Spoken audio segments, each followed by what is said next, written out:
Very loosely based on the Stephen King short story of the same name, this science fiction action horror film tripled its $10 million budget when it was released in March of 1992.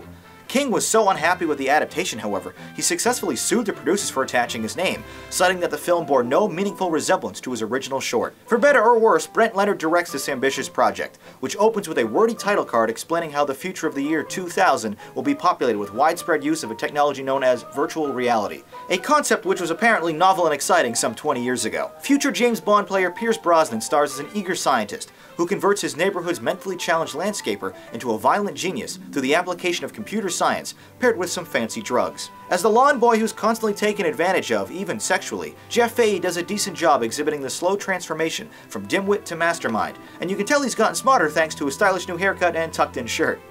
Brosnan, meanwhile, makes the best of an empty script, and at least makes the story as believable as possible, who remarks on his scientific advancements, "I think I've discovered a new planet, but one I'm inventing instead of discovering." The underfeatured and poorly acted supporting cast includes Jenny Wright, Jeffrey Lewis, Jeremy Slate, and an early appearance from Dean Norris as a mysterious and uncompromising director character. The familiar and adequately paced sudden acquisition of brainpower story holds up well enough, but it's the extremely dated visuals of a Fruity Loops colored VR environment that drags the entire thing down. Indeed, it's pretty hard to take any film seriously when wearing a fluorescent tracksuit and dicking around inside a Super Nintendo is considered intellectually advanced. Check it out.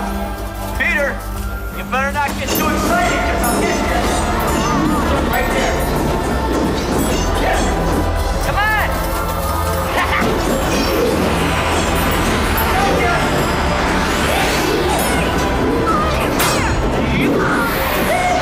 Game over. Yes, you nailed it, Joe! You nailed it! Whoa, that was sketch!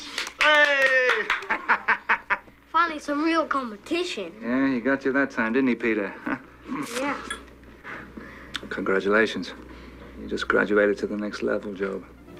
The tragic outcome of Faye is apparent from the outset, which makes the 103-minute experience feel more like a chore than actual entertainment.